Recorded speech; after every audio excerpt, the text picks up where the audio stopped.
अच्छा नसीम रिजवान भाई, ने मैं 5 थोड़ा सा ओवर बॉलिंग के हवाले रिजवान से ने भी, मेरा 16 से कोशिश है पार। कि सारी चीज़ों पे आपकी राय ले ली जाए। बॉलिंग के हवाले से जानना चाहेंगे, आमिर के इंक्लूजन से मेरा मानना है कि न्यू बॉल करनी चाहिए थी। चले चौथा ओवर, जो छठा ओवर मिला उनको, उन्होंने 2 आउट भी किए, बड़ा ज़बरदस्त बॉलिंग की।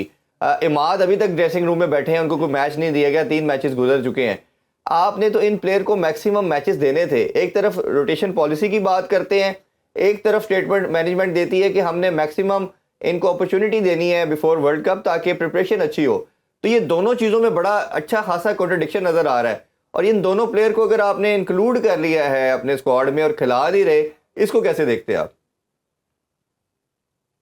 देखिए, वर्कलोड मैनेजमेंट अपनी जगह इंपॉर्टेंट है, लेकिन एक मैच के बाद तो आमिर के लिए वर्कलोड मैनेजमेंट की जरूरत नहीं पड़ जाएगी। जी। दूसरा मैच तो वो खेल सकते हैं, इतनी फिटनेस के बाद आ रहे हैं, काकुल में आप ट्रेनिंग करके आ रहे हैं, तो ये तो प्रॉब्लम नहीं थी। कोई अगर ये बात कहे कि आमिर को वर्कलोड मैनेजमेंट की वजह से बाहर बिठाया है, या हम रोटेशनल बेसिस पे खिलाड़ियों को चेक कर रहे हैं, तो भाई आपने शहनशाह अफरीदी को भी आराम दे सकते थे। इसकी वजह ये कि शहनशाह अफरीदी कंटिन्यूसली हो, ऐसे वक्त में कि जब नसीम शाह भी नहीं थे, जब हारिस भी नहीं थे, वो सिंगल हैंडेडली पाकिस्तान की बॉलिंग के बर्डन को उठा के आ रहे हैं।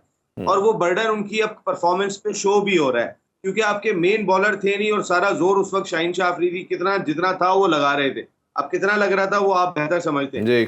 लेकिन ये बात हकीकत है कि वो सिंगल हैंडेडली बर्डन को उठा रहे थे। तो शाहीन की जगह पे आप आमिर को ज्यादा कॉन्फिडेंस देते, क्योंकि शाहीन परमानेंट मेंबर है। देखिए, जब आप किसी परमानेंट मेंबर के साथ नाइंसाफी करते हैं, जो हमने शाहीन को कप्तानी से हटाने के बाद किया, तो वो जो परमानेंट मेंबर होता है, उसके कुछ परमानेंट दोस्त भी जो है वो टीम में बैठे होते हैं। हम्म। वो भी फिर उसकी उस परमानेंट मेंबर के साथ परमानेंट दोस्तियां निभाना शुरू हो जाते हैं, क्योंकि आप अगर जब आप पाकिस्तान क्रिकेट टीम का हिस्सा होते हैं, एक छोटी सी चीज भी जो है ना वो बुरी लगती है, जब आप सब बराबर के हो।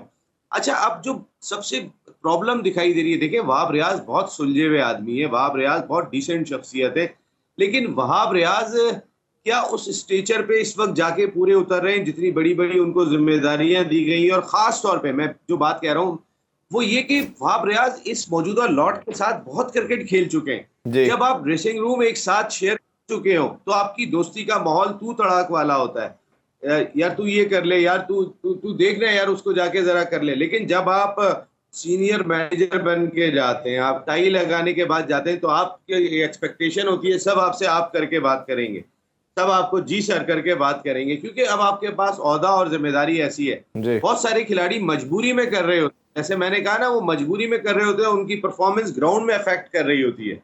वो मजबूरी के अंदर आपको जाना ही नहीं चाहिए था। अगर आप आपकी दो चीजें, एक तो आपको जितनी अहम जिम्मेदारी दी हुई है, अगर आपको अनऑफिशियल चेयरमैन सिलेक्शन कमेटी कहें तो भी गलत नहीं होगा, वो आपने साबित कर दिया सीनियर मैनेजर बनने के बाद। हाँ जी। आप पीछे रह के काम करें।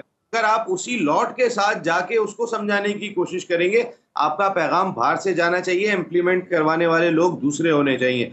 आप खुद उनको पैगाम देंगे जिनके साथ आपने ड्रेसिंग रूम शेयर किया है, और उनके साथ खूब गप्पे भी लगाई हैं, उनके साथ एंजॉय भी किया है, तो फिर तो मेरे ख्याल है समझाना मुश्किल हो तो जाएगा। ये इसमें स्पिनर का भी ज़रूर बताइए। इमाद को आपने डाला क्या? ओबियसली जो हमने एक्सपेक्ट किया था, अगर हम पीछे देखें नवाज से, तो नवाज ने कोई 2 साल में परफॉर्मेंस नहीं दी।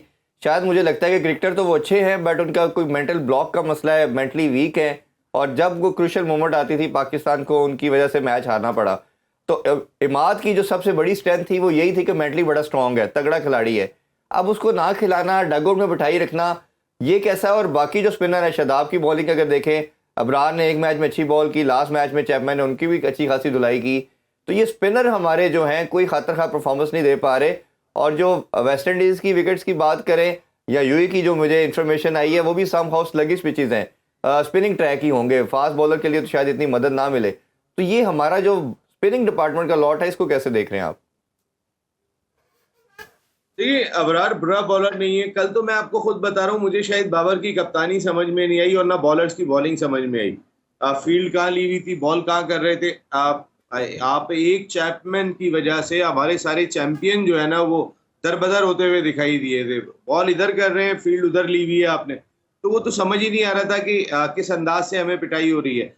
अबरार अच्छे स्पिनर है, यही नसीम शाह, यही शहनशाह अफरीदी एक्सपेंसिव दिखाई दिए, ये कल कम बैक कर लेंगे। लेकिन जो आप स्पिनर की बात कर रहे हैं, देखिए आपको याद होगा जब काकुल एकेडमी में पाकिस्तान के क्रिकेटर्स ट्रेनिंग के लिए गए थे तो वहां पे रनिंग के मौके पर अम्माद वसीम ने मना किया था कि मुझे घुटने की प्रॉब्लम है, जी। मैं ये ड्रिल नहीं कर सकता, और उनको इसकी इजाजत दी गई थी।